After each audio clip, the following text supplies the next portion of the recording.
Tshwane workers implicated in staging an illegal strike last week have been given until today to furnish their employer with reasons why their contracts should not be terminated.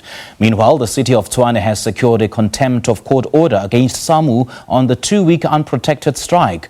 Yesterday, the Labour Court granted the municipality a contempt of court order against striking workers and the leadership of the union. The order comes after some striking workers ignored a court interdict against the unprotected strike. To discuss this further, we now joined by the Chief of Staff at the City of Tshwane Mayor's office, Griffiths. Jordan, a very good evening to you. Thank you so much for joining us. Welcome to The Full View. Good evening to you, Simpiwe, and thank you for having me. Have employees informed the employer of why the city should not suspend them or terminate their employment? So we're still waiting on the finality of that process, Simpiwe, but as soon as it is done, the city will communicate officially on it. As you correctly indicated, the city issued out notices earlier in the week of intention to terminate employees who were continuing on with the illegal strike. They will have to respond and will have to follow a due process, but we'll communicate officially on this the beginning of next week. But have they responded, though, since they were given the end of business today? At this point, I can't advise if they've responded. I still need to consult with our labour relations team. So unfortunately, I can't give you an answer there. But we will certainly communicate formally on it once we've concluded that process. So what informed this decision? I mean, have legal processes been followed? Yeah, most certainly. So indeed, the first process is one where you have to provide a letter of intention to terminate and then provide the employees 48 hours to respond. So that process was already triggered earlier in the week.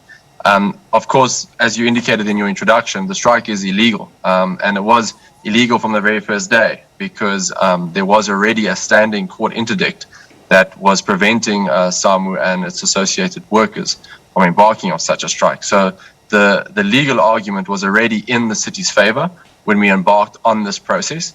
One of the delays was the fact that we had to make sure we had to identify people, and this required us to ensure that we either engaged with managers or used attendance registers, or in fact just did simple roll calls to assess who in fact was illegally striking. Well, I spoke to the workers' union, SAMWU, a short while ago, and they were quite categorical that they have not called for a strike in the city of Tshwane. Now, SAMWU says it was concerned about the city's claims that workers had embarked on an illegal strike because that resulted in community members turning against the municipal workers. In essence, the union is basically accusing the city of driving a wedge between workers and the community. It's good rhetoric. It's very poor rhetoric, but it's obviously a desperate attempt by the SAMWU leadership in Tshwane to defend their failing leadership. What's clearly happened in the city of Tshwane is that the SAMWU leadership have not been able to effectively control the shop stewards and their own members from embarking on an illegal strike. And you're quite right. The SAMWU leadership have said we are not on strike and we're calling for discipline. And yet, while they have done that, City of Tshwane employees wearing SAMWU t-shirts, carrying SAMWU banners, have intimidated their fellow colleagues, threatened staff, forcefully removed people from their offices, destroyed City of Tshwane property. You showed the pictures earlier of the water meters, which had been deliberately damaged. You've shown pictures of waste being thrown around. This is being done by City of Tshwane employees affiliated to the SAMWU union. You mentioned there that SAMWU has indicated their concerns about the fact that community members were attacking City of Tshwane employees. Noticeably, SAMWU didn't speak to the concern about how their affiliated members have been attacking City of Tshwane employees. One of our colleagues, his name Benjamin Dube, who was responding to a prolonged electricity outage in Soshanguve on the weekend, was in fact assaulted, and he was assaulted by fellow employees and colleagues while he was trying to do his work. He was in the intensive care unit and he's in hospital and is currently recovering well, thankfully. But unfortunately, SAMWU has made no attempt to condemn those actions and condemn the violence that has occurred as a result of the strike. And they continue to drive this rhetoric that they are not on strike.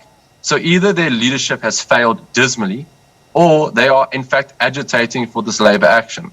Thankfully now, we have a contempt of court order, which was issued yesterday, and we can use that to effect arrests quite efficiently going forward. Another thing that we've done is we implemented a joint operations center last week, a combination of SAP's TMPD, along with our labor relations unit and our legal department, and effectively launched a sort of quadruple approach in terms of tackling the illegal strike by deploying labor relations teams to assess employees and their availability at work, whether they were striking. Our legal team immediately began working on a legal defense, while TMPD and SAPS worked around the clock to secure and protect our infrastructure.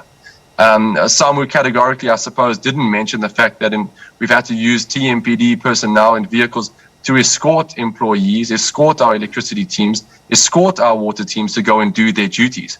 All while the SAMWU leadership team have sat by, failed to condemn their actions and failed to control their members. So it's really an indictment on an organization that doesn't act in the interests of workers, doesn't act in the interests of the City of Tshwane or the residents, and is dismally failing to, in fact, deliver on its mandate to its own members. And let me add one thing as well, which is important. 98% of City of Tshwane employees were at their posts over the last 2 weeks. What we saw was limited groups of members, 10s or 20s or a few hundred at some depots, disrupting the work of the city. But there are 19,000 employees in the City of Tshwane. And what we have seen is that a group of disgruntled employees associated with the South African... Jordan, I need to come in there. We're out of time, unfortunately. One, I suppose, an argument could be made that the City of Tshwane is acting in bad faith because here's a group of employees striking and, demanding salary hikes in a very unstable economy, in an era of hyperinflation exacerbated by COVID-19 and so on and so forth. And then the city issues them with, letters of intention to terminate them for having struck. So isn't the city acting in bad faith in this particular instance? Well, the question you have to ask yourself, Imperial, is what they were striking about. You've said there that they were striking about salary increases. That's news to me. No formal demands were issued by these striking workers. Nothing was issued formally. That's why it's an illegal strike. It's just people who vacated their posts and began disrupting the work of the city, setting fire to tires and intimidating and threatening their colleagues. So the argument that the city is acting in bad faith is non-existent. No demands have been received. The point that you've raised, saying that they're hiking about increases, is pure assumption. And SAMWU won't say that, because to say that would mean that they have to then legitimize that they're in fact embarked on an illegal and lawful strike. So there's been no demands issued to the city. There was no notice given to say, we are going to be striking about this. These are the reasons behind our strike.